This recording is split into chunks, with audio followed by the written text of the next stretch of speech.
Mirna Schindler por El Mostrador Radio.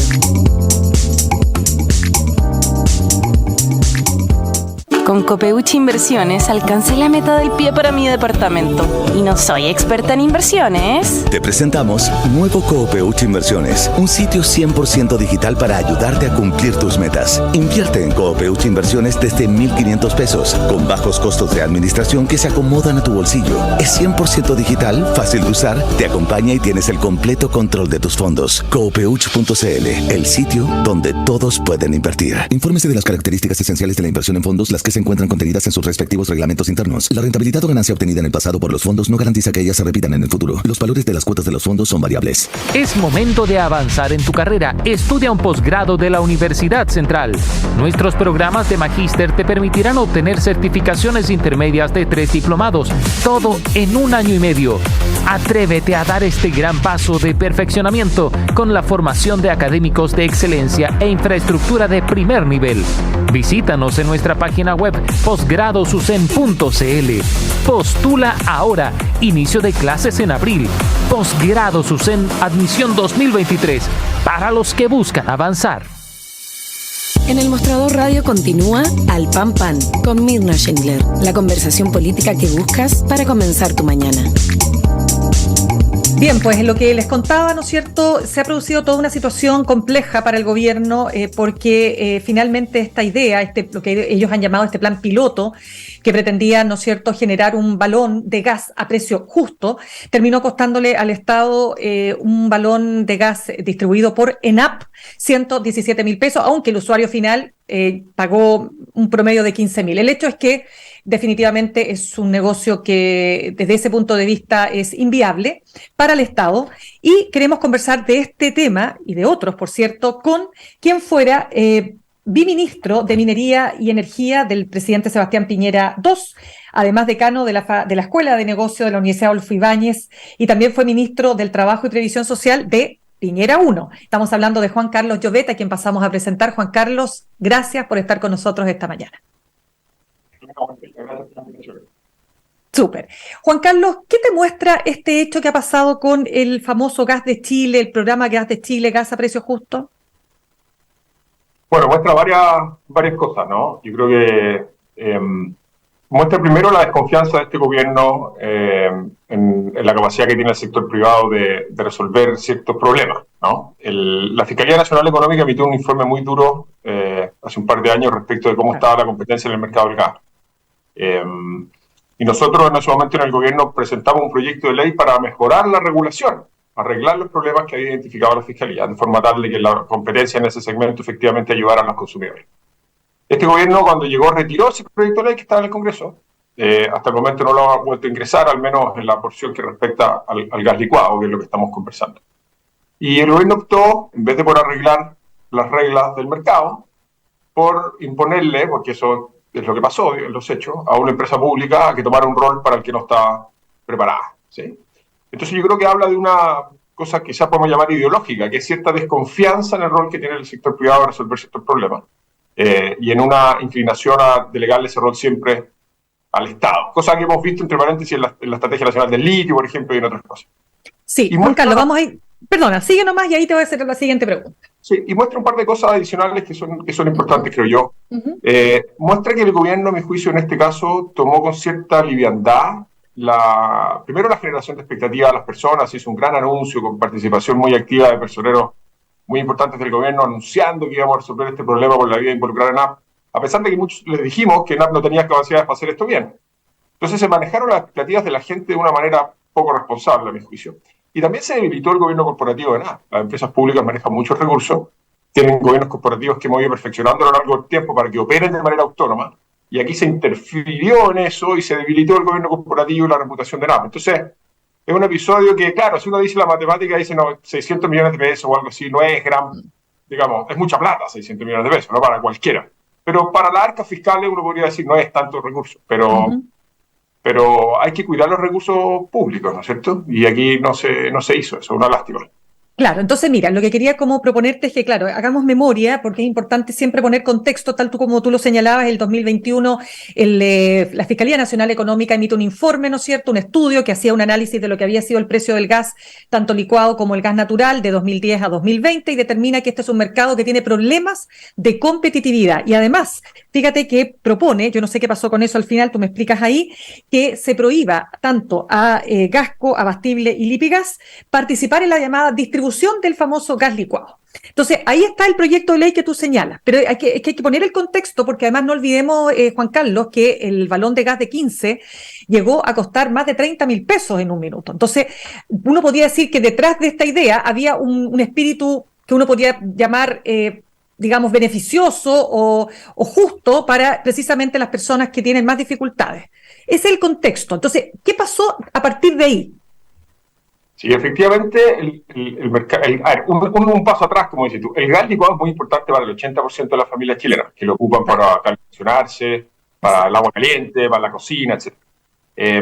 Y en la Fiscalía dijo en esencia lo que tú dices, que este era un mercado que tenía baja intensidad competitiva, eso es lo que dijo, que en el fondo las compañías que están ahí, que son las tres que tú mencionaste, no compiten suficiente y por lo tanto las personas terminan pagando más de lo que podrían pagar si esas compañías de verdad compitieran. Entonces, la Fiscalía en ese momento dijo, hay que hacer ciertos cambios a la regulación. Podemos entrar en el detalle de eso si quieren, pero yo creo que a la gente no le interesa tanto la cosa técnica. Hay que corregir ese mercado para que esas compañías efectivamente compitan y esa competencia beneficie a los consumidores. Entonces, lo que nosotros hicimos, estábamos en el gobierno, presentamos un proyecto de ley al Congreso que básicamente tomó las recomendaciones de la Fiscalía Nacional Económica para cambiar la regulación. ¿Ya? Ese proyecto en estricto rigor tenía dos capítulos. Uno para arreglar el problema de los balones de gas, del gas licuado, y tenía otro capítulo para arreglar un problema que hay en gas natural. Pero podemos hablar de eso después si tenemos tiempo. Perfecto. Y el gobierno lo que hizo cuando llegó, dijo, no, a mí no me gusta el proyecto del gobierno anterior. Y lo retiró del Congreso. Y después ingresó un proyecto, que entre paréntesis duerme el sueño de los justos en el Congreso, solamente para arreglar la porción del gas natural. Pero no ha hecho nada para mejorar la regulación en el mercado del gas licuado. Que es la o sea, eso sí, eso uno podría decir que sigue ese mercado con una opacidad en materia competitiva, ¿o no? Con baja intensidad competitiva, como dijo la Fiscalía, y el gobierno, una cosa, Mirna, perdón, pero esto es bien sintomático. El ministro que fue el rostro de esta campaña del gas a precio justo, curiosamente fue el ministro Giorgio Jackson, que en ese momento era ministro de las Express. Las Express lo que tiene que hacer en esencia es asegurarse que las leyes se aprueban en el Congreso. Y el ministro Jackson en su momento, en vez de aprobar la ley que había que aprobar para arreglar el mercado del gas, empujó esta política del gas a precio justo, que como tú decías puede tener una buena intención, pero muchas personas le advirtieron al gobierno que no iba a funcionar por las razones que estamos viendo hoy día. Claro, entonces ahí, que decía ayer el ministro de Economía, decía, bueno, lo que pasa es que este plan piloto era un plan piloto, ¿no es cierto? Ya queda claro que por temas de distribución y de otros ítems, efectivamente no es viable, un balón de gas que le cuesta al Estado obviamente 117.000 pesos, entonces ENAP ya no va a ser un distribuidor minorista, sino que lo va a hacer en su calidad de mayorista. Eso fue lo que dijo ayer el ministro de Minería. ¿Qué te parece? Lo primero es que el foco del gobierno, en vez de seguir discutiendo qué es lo que debiera hacer ENAP, ENAP tiene otro rol, ENAP tiene infraestructura crítica para importación y refinación de petróleo y otras cosas. En vez de estar preocupado de cómo arreglar el problema a través de ENAP, el gobierno debiera presentar de vuelta el proyecto que nosotros presentamos en su momento basado en la recomendación de la Fiscalía, hacerle los ajustes que estime pertinentes y arreglar la regulación. Llevamos 1 año y medio en esto y el gobierno no avanza. El foco principal debiera ser mejorar la regulación, que es lo que dijo la Fiscalía Nacional Económica. Ahora, ¿hay algún espacio en la industria del gas licuado en el que NAP podría hacer algunas cosas para las que tenga capacidades, que pueda hacer rentablemente, porque ese es el mandato de NAP, ¿no es cierto?, que puedan ayudar a generar competencia, a lo mejor en alguna parte del segmento mayorista, para que los minoristas, para que la gente que nos está escuchando, los minoristas son los que tienen los camiones que reparten los balones, ¿no es cierto?, que llegan hasta el cliente final. Correcto. Y los mayoristas son los que, digamos así, importan el gas de afuera, porque nosotros no producimos este gas en Chile, y se lo entregan a los minoristas para que lo distribuyan. Puede que en algunos segmentos, en algunas zonas geográficas, ENAP pueda tener algún rol. Pero eso, Mirna, es estar preocupado de las terminaciones de la ingeniería de detalle, sin preocuparse de lo grueso, de los cimientos, que son corregir la regulación. Entonces, es que ahí te quiero preguntar. Retomar ese proyecto de ley Ya, es que Juan Carlos, la pregunta es, si ese proyecto de ley que pretende mejorar, como dices tú, la regulación, va a propender en algo súper concreto para la gente, que el balón de gas cueste menos. Ese es uno de los objetivos principales del proyecto de ley, es eso. Pero hay que ser responsable en esto. El gas que nosotros consumimos en Chile es 100% importado. Lo compramos en los mercados internacionales, no lo producimos en Chile. Y depende su precio básicamente del precio que tiene el petróleo, porque el gas licuado de los balones es un derivado del petróleo. Y el petróleo, como todos saben, es un commodity que tiene precios que fluctúan y que están fuera del control del gobierno, de las empresas que distribuyen el gas. Y que importamos entonces, en un 98% los chilenos, o sea, el Estado. Claro, prácticamente todo importado. Entonces, el precio que uno paga al final, digámoslo así, es una suma del costo que pagamos por traer el gas de afuera, más el costo que tiene distribuirlo y llevarlo a las casas en balones. La primera porción no la controlamos con la regulación chilena, porque es el precio internacional, y es la porción más importante del precio final. Pero la segunda porción, que es el costo de distribución, sí va a bajar si el proyecto de ley, primero se vuelve a presentar al Congreso, se aprueba y se implementa como corresponde. Bien, Juan Carlos, vamos al litio porque tú señalabas, ¿no es cierto?, que esto también es así como ocurre en este tema del gas, ¿no es cierto?, ocurre también con el litio, en cuanto a que el Estado, o mejor dicho, el gobierno desconfía del sector privado. El gobierno contesta y dice lo que pasa es que la oposición o la derecha desconfía del Estado para hacer buenos negocios. Entonces, al final del día, ¿cómo ves tú esa combinación Estado haciendo negocios, que en este caso podría ser, ¿no es cierto?, el famoso litio o el oro blanco? A ver, yo no desconfío del Estado. Yo he trabajado en 5 ministerios, he dedicado la mitad de mi vida profesional a trabajar en el Estado porque creo que el Estado es esencial y tiene roles que son insustituibles, que no puede cumplir el sector privado. Entonces, esto no se trata de que yo confío en el Estado o en el mercado, digamos, o en la empresa. La pregunta interesante, a mi juicio, es ¿en qué roles tiene que involucrarse el Estado y en qué roles hace mejor las cosas del sector privado? Esa es la pregunta relevante. Y el ejemplo de NAP muestra que en distribución de gas licuado, como muchos dijimos, el Estado no hace bien la pega, para decirlo en lenguaje coloquial. Y en el litio, lo que pasa es que el Estado no tiene conocimiento en el mercado del litio. Para decirlo de otra manera, hacer que el Estado lidere los esfuerzos de desarrollo del litio se parece mucho a pedirle a NAP que distribuya balones de gas. ¿Tú dirías que tan así, Juan Carlos? Sí, porque Codelco, que es la empresa minera pública, además tenemos la ENAMI, pero la ENAMI es otro capítulo. Pedirle a Codelco que se involucre en litio, probablemente el litio está más lejos del negocio del cobre, que es el negocio de Codelco, de lo que está la distribución de balones de gas del negocio principal que hoy día tiene NAP. Entonces, Codelco no tiene conocimiento en el mercado del litio. Eso no significa que Codelco sea una mala compañía, simplemente significa que Codelco tiene mucho expertise y es líder mundial en producción de cobre, pero eso no lo hace competente para estar en litio. Entonces, el gobierno en litio está cometiendo, creo yo, el mismo error. Es decir, esto lo va a hacer el Estado, porque eso es lo que genera más beneficios para los chilenos.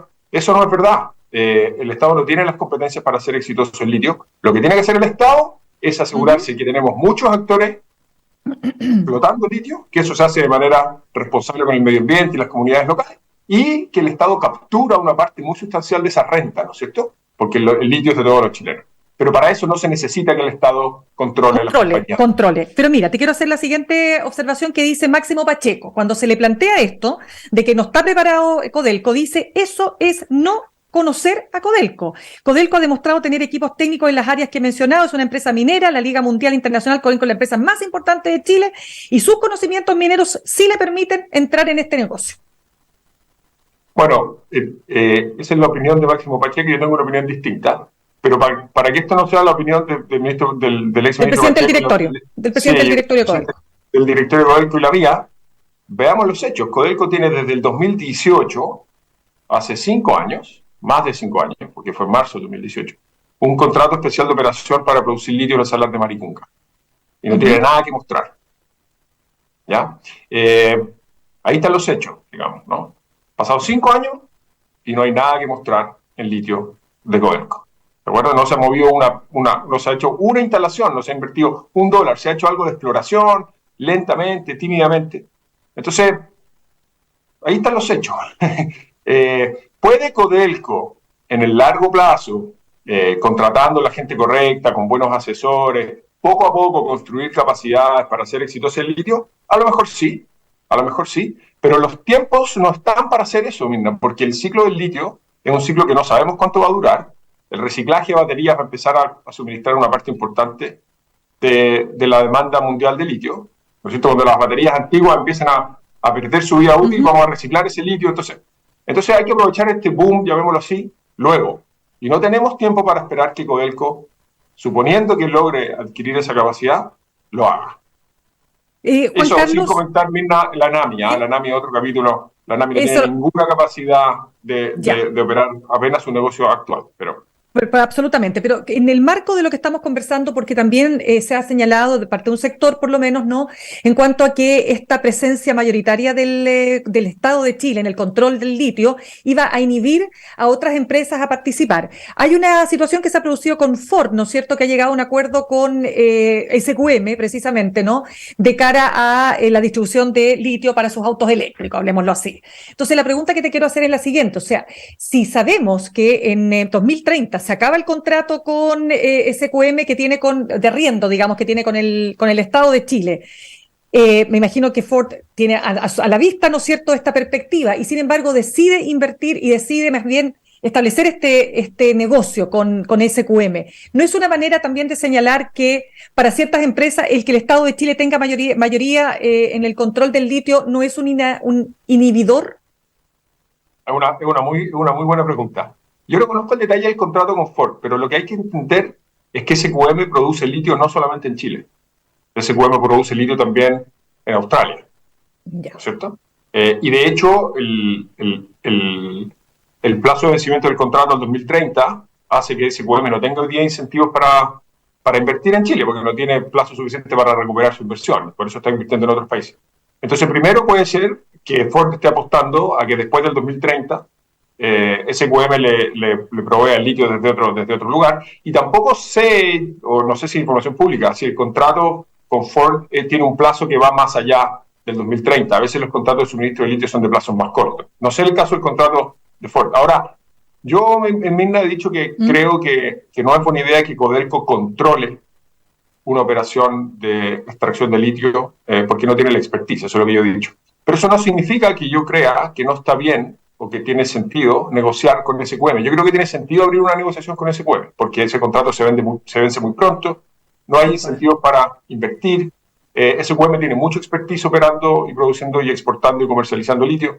El Estado puede aumentar la producción de litio ahora si negocia con SQM, no tener que esperar hasta que vence el contrato del 2030. Entonces hay una serie de razones para que esa negociación se dé, pero hay que estar seguro que se hace de buena manera, que el control estatal no significa que Codelco se pone a operar en el salar porque no sabe hacerlo, entre otras cosas, ¿no? Hay problemas de libre competencia también, ¿ah? Acuérdate que Codelco quiere tomar el control de la operación del salar, pero al mismo tiempo, del salar de Atacama, pero al mismo tiempo tiene un proyecto de litio en el salar de Maricunga.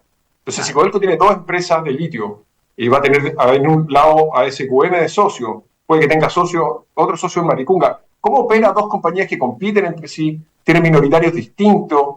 ¿Cómo manejan la información sensible? O sea, es complejo esto, ¿no? Ya. Pero si se hace bien, podría tener sentido esto. Juan Carlos, se nos acaba el tiempo y sabemos que te tienes que ir, pero tomando en cuenta que fuiste ministro del Trabajo y Previsión Social, quiero saber primero cómo evalúas la labor que ha hecho la ministra Janet Jara a cargo del ministerio, 1, y 2, la posibilidad cierta de que la reforma a las pensiones pueda salir en este gobierno. Bueno, yo creo que la ministra Janet Jara ella es del Partido Comunista y yo no comparto sus ideas, es lo grueso. Pero creo que, dicho eso, la ministra Janet Jara es una mujer dialogante, cercana, creo que comunica bien, ha dado pruebas de ser capaz de tender puentes con distintos sectores, y yo creo que eso se valora. A veces el clima político está muy estridente, digámoslo así, y ella mantiene un tono y una manera de hacer política que yo creo que es buena. Ahora, yo no comparto su idea. Creo que igual como en el tema del litio y el tema del gas, la intención del gobierno es darle demasiada primacía al Estado en el mercado, digamos, o en la industria, en la seguridad social, digamos, que son las pensiones. O en la solidaridad. Claro. El factor solidaridad. Claro, el fondo, sí. No tenemos tiempo para entrar en el detalle de la reforma de pensiones, pero yo creo, el gobierno, creo yo que tiene políticamente un desafío, porque el gobierno tiene que sacar, creo yo, si no quiere pasar la historia como un gobierno, digamos, que no sacó adelante grandes cosas, digamos, tiene que, ojalá, aprobar una nueva constitución y sacar adelante o una buena reforma de pensiones o una buena reforma tributaria. La reforma tributaria no va a ser fácil que la apruebe.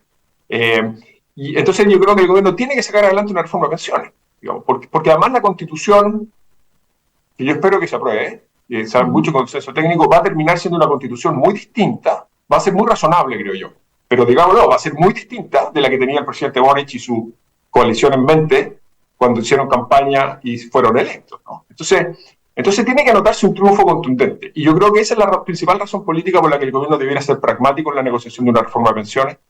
Acordémonos que en el segundo gobierno del presidente Piñera se logró un acuerdo en materia de pensiones en la Cámara de Diputados, lo que pasa es que después eso se trabó en el Senado. Entonces yo creo que en ese acuerdo en la Cámara de Diputados ahí están los contornos de una reforma que yo creo que podría ser razonable, pero eso requiere que el gobierno del presidente Boric haga las concesiones que tiene que hacer para lograr un acuerdo con la oposición. Claro, lo que pasa es que cuando tú mencionas ese acuerdo, recordemos que había una concesión de parte de la derecha de ese minuto de otorgar parte de ese 6% adicional a Solidaridad, pero hoy día no.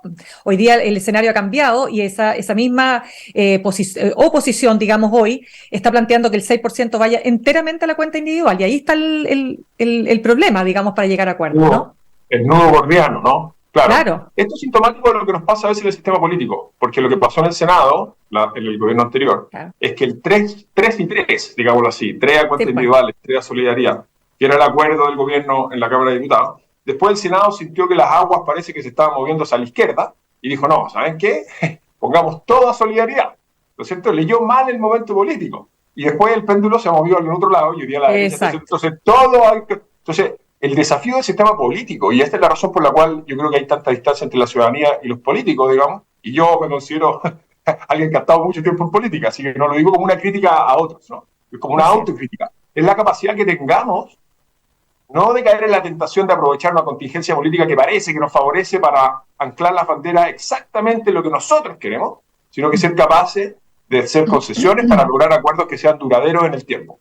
Eso parece estar ocurriendo en la convención, digamos, o en la Comisión Técnica para la Constitución, y espero que eso pase también en materia de pensiones, y creo que hay espacio para que eso pase, entre paréntesis, en la implementación de la política nacional del litio. Yo creo que falta mucho por hacer ahí, y se puede lograr acuerdos que le den continuidad, pero yo en los tiempos. Perfecto. Juan Carlos Llovet, te agradezco que hayas estado con nosotros esta mañana, que tengas un buen día. Gracias, Mirna, un abrazo. Que estés muy bien. Nosotros cerramos nuestro programa de hoy, los dejo con Fran Castillo, Juntos y Revueltos, y nos reencontramos el lunes a las 8 en punto, aquí al Pan Pan en elmostrador.cl. Copeuch Inversiones, el sitio donde todos pueden invertir.